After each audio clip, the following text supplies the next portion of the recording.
Previously on Just Tinkering. Okay, so now the bike won't start. Mustn't lose track of all the parts. I got parts there, got parts there, got parts there, and there. It's like just.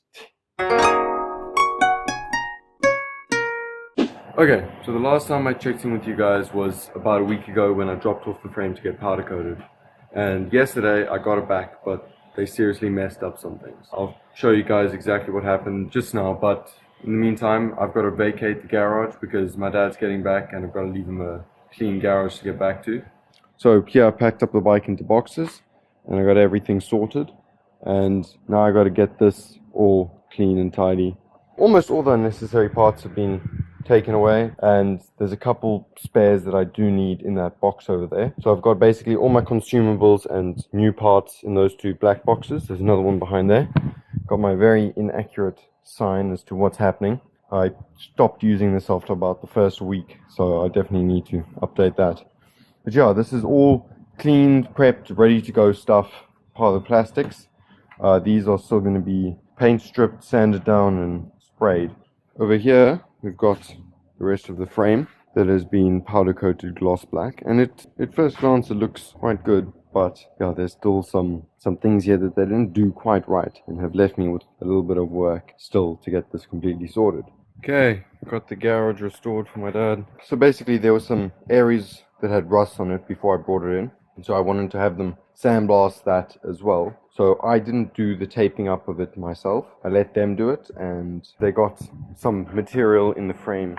Probably the sandblasting material that is actually inside the frame of all three pieces. Went through the little water air holes because they just didn't cover any of those up. Most of the holes were not covered when they did. Only the steering stem was actually covered properly with masking tape. So I definitely should have done that myself. Anyways, yeah, they messed up, I messed up. Now I've got sand in the frame and I've got some extra work to do removing paint. Made this list here, which I'm going to tape up. And this is just all the important torque specs I'm going to need. Let's start working on the bike. Got our time lapse set up. First we're going to put in the engine. Okay, engine's in, torque down, greased and got thread lock on it. Luckily the engine is grounding to the chassis. I'm not sure how, considering it's all painted and I never took any of it off, but I tested it and there's no resistance between the engine and the chassis, so I don't know how that works, but it works. Unfortunately my time lapse died, but I've got to plug into a power bank now, so I've still got to torque this thing down, but I'll do that after I've got the forks in, otherwise nothing's going to line up here. And once I've got the forks in, I can chuck it on the stand. Should make life easy.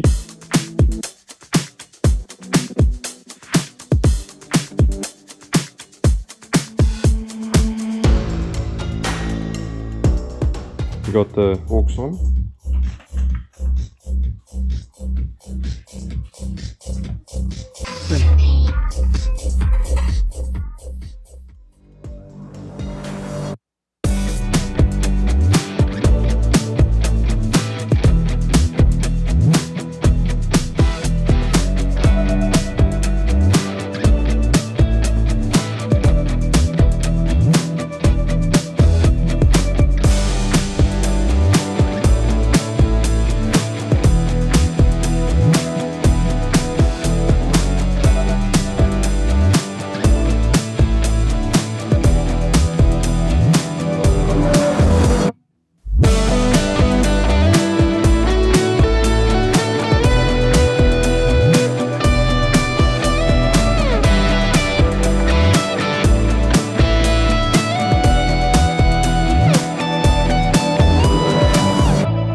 Okay, so we skipped forward in time a little bit because I was busy wrapping the exhaust pipe to put on earlier, and so I stopped the time lapse while I was wrapping it, and then I put on the exhaust pipe and I started putting on the radiators and wiring harness, but I forgot to start the time lapse. So we've got the rear swing arm put on and these new bearings, no more play, just up and down, which is where we want it.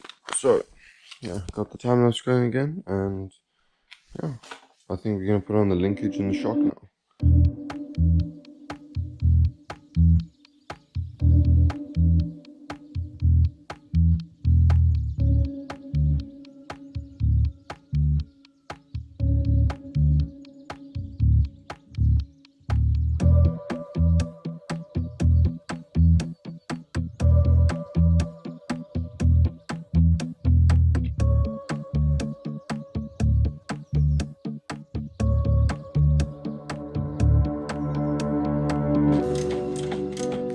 What is the purpose of the vacuum line? Opens the actuators, and then a lot of the engine parts are run with vacuum, like the turbos, for example. Problem is these old pipes, they get like brittle, and you can see the diameter stretched, like some of these just popped off. Oh, nice. So my dad's busy with that, and I'm still doing the bike. This morning has just been a massive challenge so far.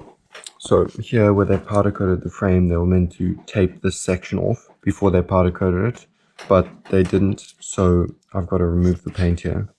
I've just masked everything down. I'm going to use some paint stripper, try to see if I can just get that area off. I'm not sure if it'll work. This connects to the top of the swing arm here, and so this section can't actually fit in there with the powder. We'll do that now, and then should be able to continue. Yeah, so this is the only thing I can find which is kind of like paint stripper in the garage archive.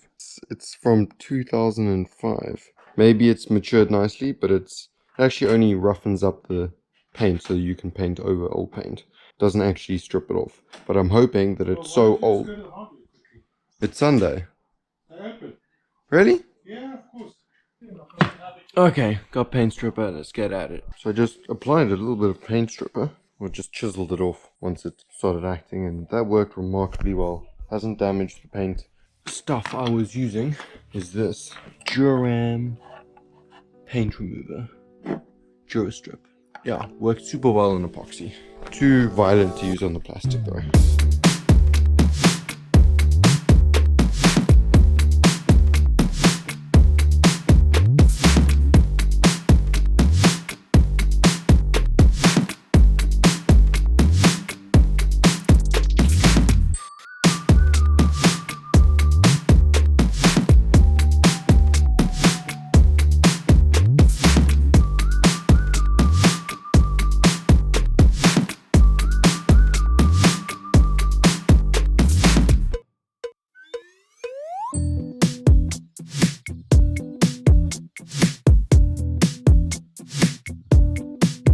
Brand new morning, perfect day to work on the bike.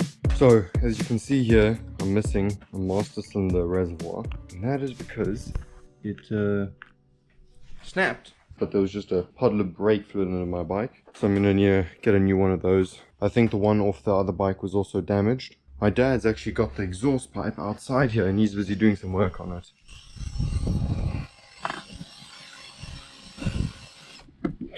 Yeah, that looks a lot better. I quite like it. It's a cool look. Alright, so here we got the exhaust on the bike, and with the wrap and the nice shiny exhaust, quite like the look of that.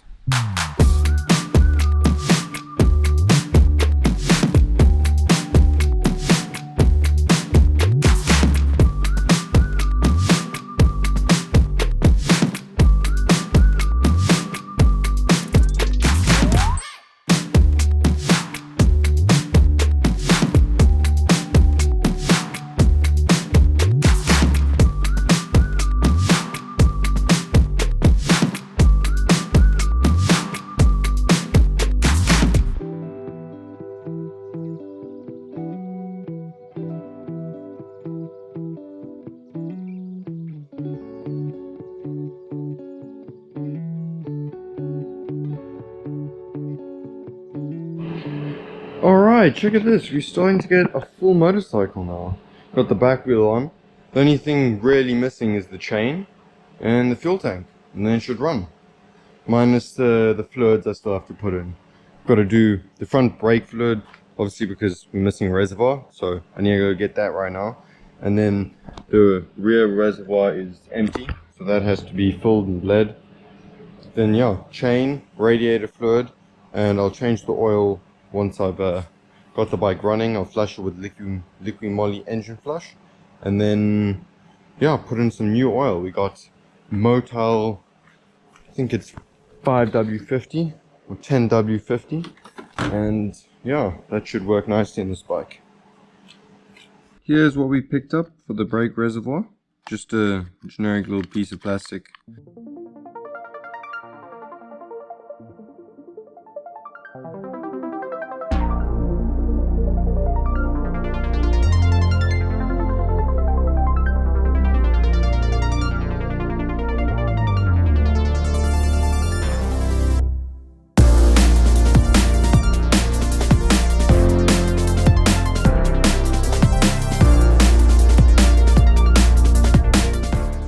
check how bad the brake fluid is in this rear braking system. That over there is what came out of the reservoir. It just looks like muddy water.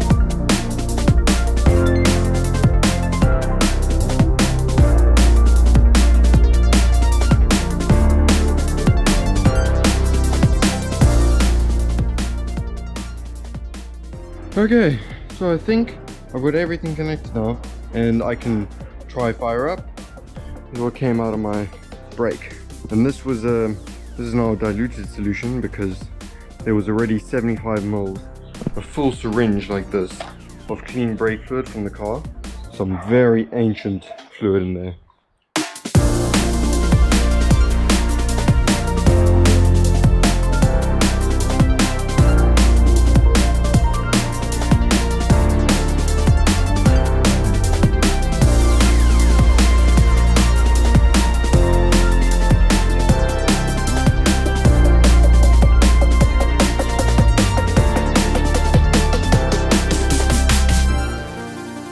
And here she is, all wired up and fueled up, ready to run.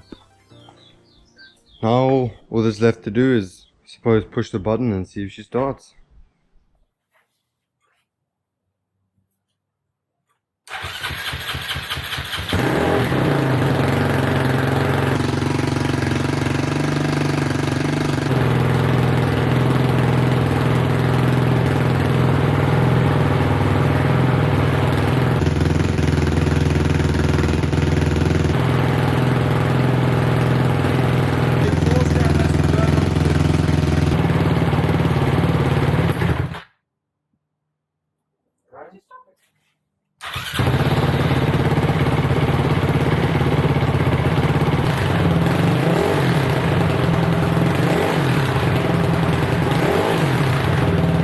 Okay, so I got a couple things done since I got the bike running last time, but I forgot to film them because I was just so excited to have things working that I just forgot to pick up the camera. I've wired in these three items here: the speedometer, ignition, and low voltage.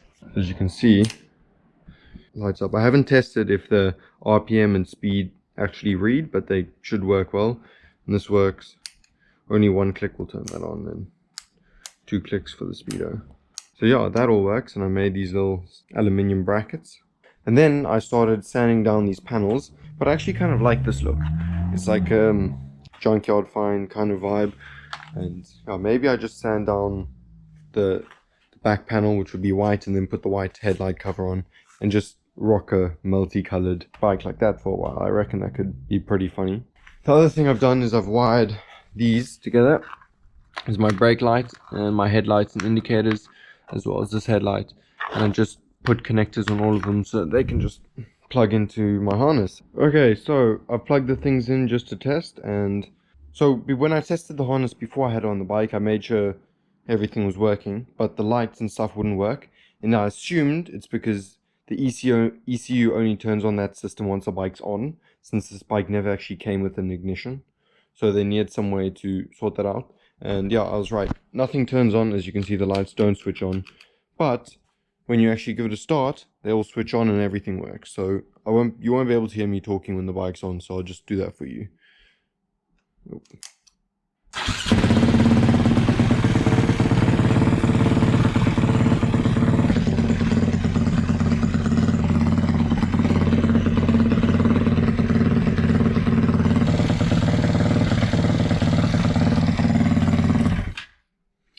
So as you can see there, the other thing that is quite interesting is that this doesn't flash, but those do flash.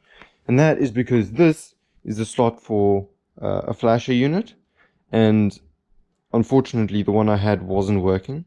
I can actually test it now, show you guys. Okay, I plugged that in. Okay, so the flash is then actually working, but just these front indicators actually have their own flasher built in, and so they don't really work with that flasher. Okay, that's easy then. Then I just got to wire that flasher directly into this this line. That shouldn't be too hard. Okay guys, so we got everything all put together now. All the plastics are sanded down and on the bike. And yeah, I'm still gonna wrap them or maybe spray them like a gloss black. But for now, I'm gonna just rock this junkyard look. So, the big reveal.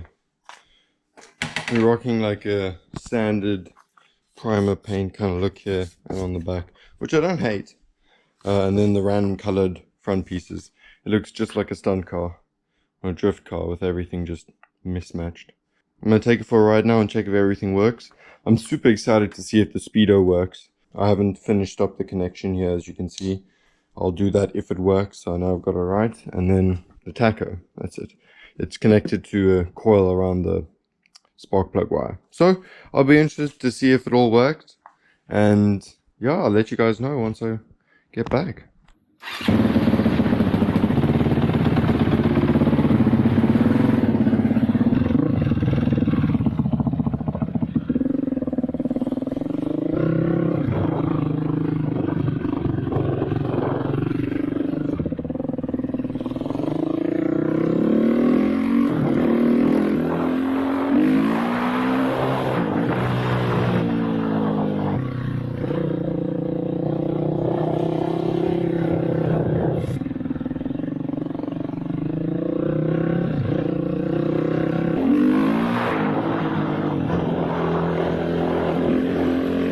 Okay, so just taking the bike for a ride, got it all the oil nice and warm. I'm doing the final piece of the puzzle now. I was changing the, well, not the final piece, but one of the last. You're gonna change the oil, put in some proper synthetic oil.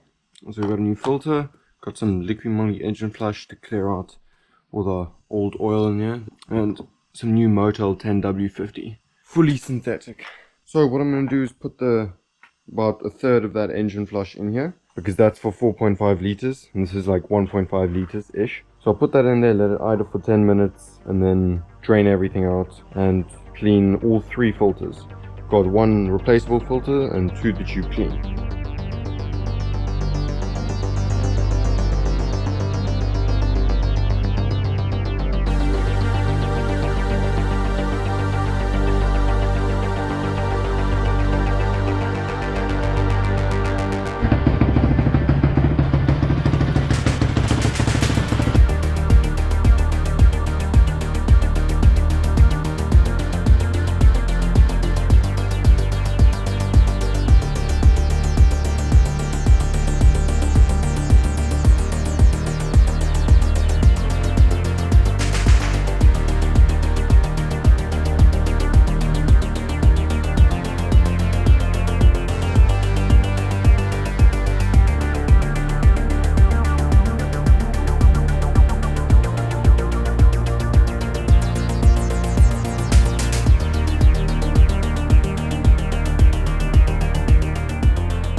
Okay, so after changing the oil, I went and I picked up a new spark plug for the bike.